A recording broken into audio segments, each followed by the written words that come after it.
Hey, oyo bombe, volume 2. Jaël aza makambo, malgré vulgarité na ye, Jaël aza makambo, aningisi Congo.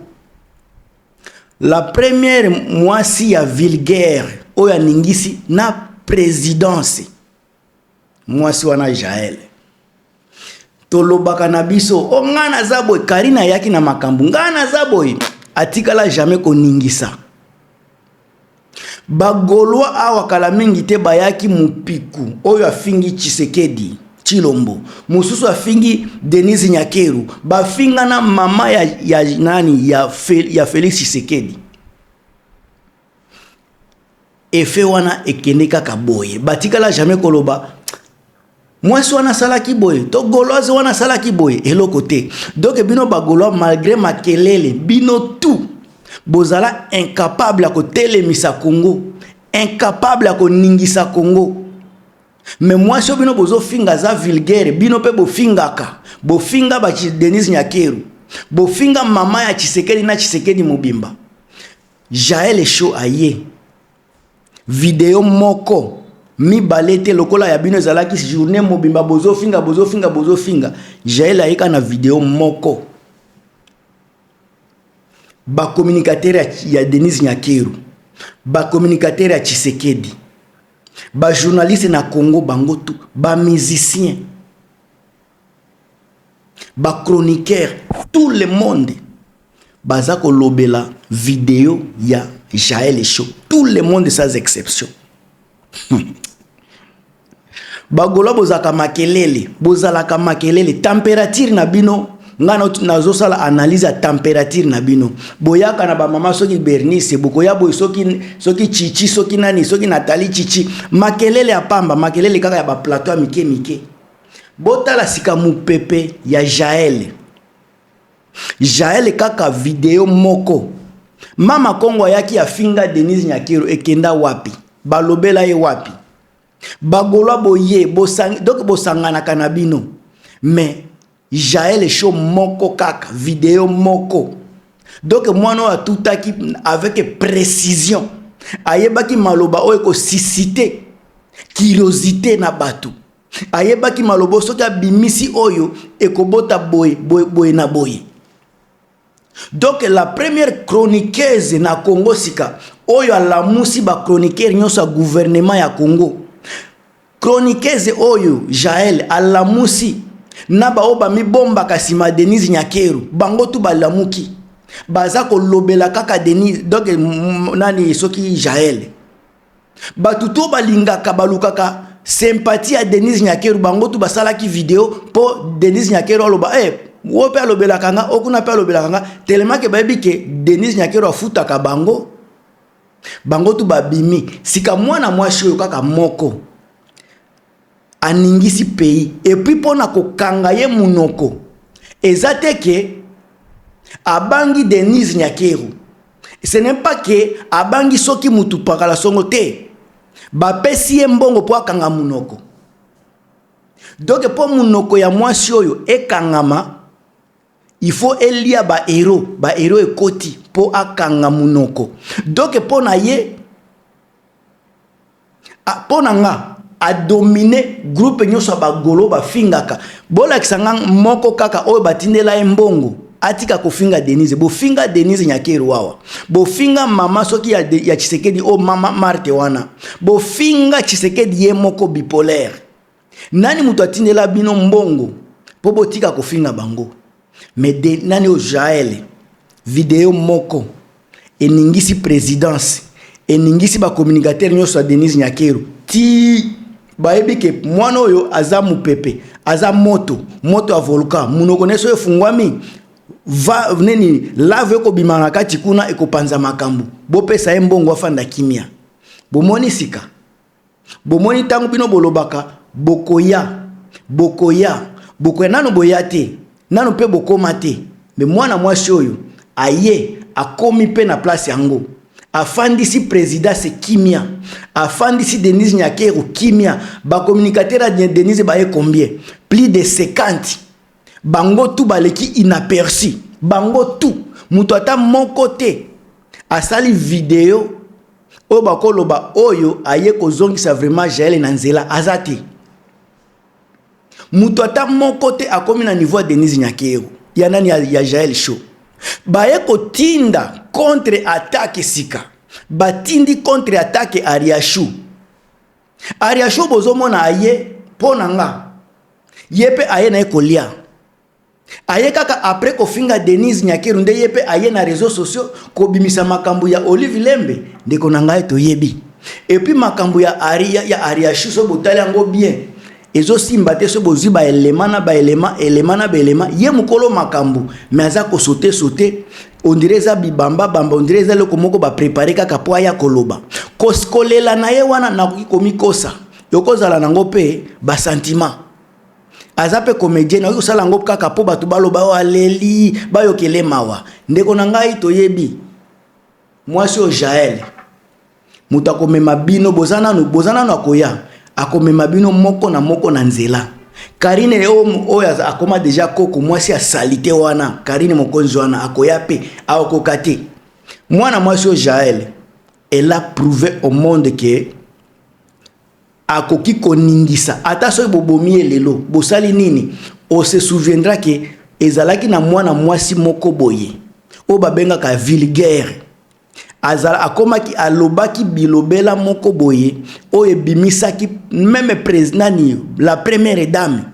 akomaki na niveau koyoka apesaki pena leçon na première dame enseignement oyo Jaël Show apesi na première dame soki botali bien première dame akotika makambo ya réseaux sociaux makambo ya TikTok première dame mobimba azana ba TikTok partout aza kofinga mobali na ye première dame Denise Nyakero azo finga bandeko mobali na ye sikatango Jaël Show afingi ye aza problème Kongo bino bozana makambo Denise aza kofinga ndeko Denise afingi mobali na ye président ya mboka baza kofinga ye na réseaux sociaux et pas ya mwasi na ye sika bino bozolo ba bino bofinga ka président mais ezo banana première dame ezanga ite eza Jaël ete muto abandi makambo ya désordre ko sili sa valeur ya ki titre ya valeur ya première dame eza Jaël ete eza soki nani te eza ye moko première dame kambota la entourage na ye ba Sylvie Mulumba ndeko nanga tolo ba sunini camarade donc balobaka montre-moi qui tu fréquentes et je te dirai qui tu es oyo baza ko fréquenter ye nde image na ye oyo aza ko fréquenter Denise Nyakero nde image ya Denise soki Sylvie Mulumba oyo ayebani na Belgique mwasi moko vulgaire akomi camarade ya président bako solola nini ya malonga pendant que basi ba président za basi oyo balobaka derrière un grand homme eza na une grande dame sika soki dame na biso aza pete aza buyibuyi Tshisekedi akozala ndenge nini yepe buyibuyi parce que aza na soutien te tango ba audio bima ke bazolala na présidence ba makangu na présidence tango zobima ba video za koyoka na za kobima eza kobimisa déjà salité ya présidence salité ya Denise Nyakero afingi mobali na ye donc yaza kofinga soki batu bafingi ye batu baza mabe aza première dame boba nanu kopesa mama wana conseil image ya Congo attaque première dame il faut ezala ndenge nini ye première dame ba comportement na ye langage na ye est-ce que ekoki kokomela ye ba retour te tant tozomona ba retour ya boye bos olia ko s'apprendre na mutu lokola soki Jaël bo s'apprendre nanu na président wana bo banda kotuna madame wana Denise Nyakero biloko o ya lobaka pona mobali na ye est-ce que vraiment eza honorable est-ce que eza honorable soki eza honorable te aza responsable à tout ce qui va arriver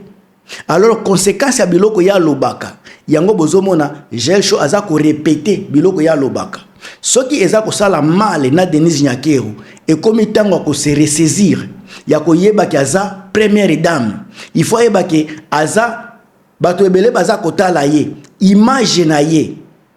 aza influenceuse soki aza ko influencer bato na nzela ya mabe alors tala ndenge équipe na ye zali bao balobela ke botala bango nyonso baze koleka kolobela ye. Vous sentez que même communication oye atie à place eza communication ba abruti yango sikatango abruti mususu azui position ya koloba ya kobimisa makambo selon ndenge na ye ndeko na ngai afingi boza kolela je mafu na oya aza koloba naza soutenir kofinga soki boza ko soutenir kofinga te pourquoi boza ko soutenir Denis Nyakeru mutu aza kofinga pe mobali na ye oyo aza institution ya mboka azo finga ye publiquement a plus forte raison ye aza institution te aza simple mwasi ya président soki ba fingi ye pourquoi boza ko s'acharner contre Jaël. D'abord balobaka la charité bien ordonnée commence par soi-même. Soki aza incapable ya ko se prendre à charge ya ko zoba responsabilité na ye alors botika mutu mususu azongise na nzela mutu wana kombo na ye Jaël Show ata fali asiliki eritwata na basiliki vérité za moko soki mama Denise aza komi pesa respecté ye azofinga président ye pe aza na droit kofingama soki sika ayoki motema pasi ayebake Tshisekedi pe aza koyoka bien te tango baza kofinga ye tango aza ko exposer Tshisekedi pa ba camarade na ye ba audio za kobima cela veut dire que ye pe aza ko respecter mutute donc pour ba respecter ye nanu il faut ye moko abanda komi respecter ami pesa respect yango nde batu pe ba ko pesa ye respect point barre ngam tuna bino Gilmas na yebike boko sepela te mais je m'en fous tango naza ko sala analyse to koki ko kene na nzela moko te à tout moment ezana bo baza pour soki pona Denise Nyakeru mais comportement na ye pona nga naza contre comportement na ye depuis azala makabana makambo na ye ya kofinga ka président biso to finga ka président pona mauvaise gouvernance toza ko dénoncer za kutu kofinga te toza ko dénoncer mutu eza kolinga mutu te nga na lingi Tshisekedi ya président te na lingi ye comme homme normal azan mutu azana posa pa besoin ba respect maintenant to komi na gouvernance ya mboka nazana droit kolobela soki makambo zo simbate na kolobezo simbate alors Jaël Show soki aza ko se bourrer aza pe ko se moquer na gouvernance ya Tshisekedi aza mwana mboka aza na droit na ye mais tangu sika ba komi ko fingana wana sika ezola kisa yaya na leki comportement ya Denis Nyakeru nde ko permettre leki ya respecter ye soki aza ko se respecter ye aza ko se respecter te reflet wana ezokene na ba oyo azabaza censé kozala influencé par ye alors désordre wana bozwango na ndenge ya mabete oui bazo sala bango nyonso mabe bango nyonso baza na droit ya même punition soki Jaël akozala puni Denis Nyakeru puis faut azala puni parce que ye pe aza ko finga bato pur et simple pour un ya koloba yango wana oya ko sepela asepeli o asepeli pété lobi ko sepela na émission mususu mais en tout cas pour ngai na sukeli awa botia ba partage ba commentaire selon ndenge bokomonela Gilmas.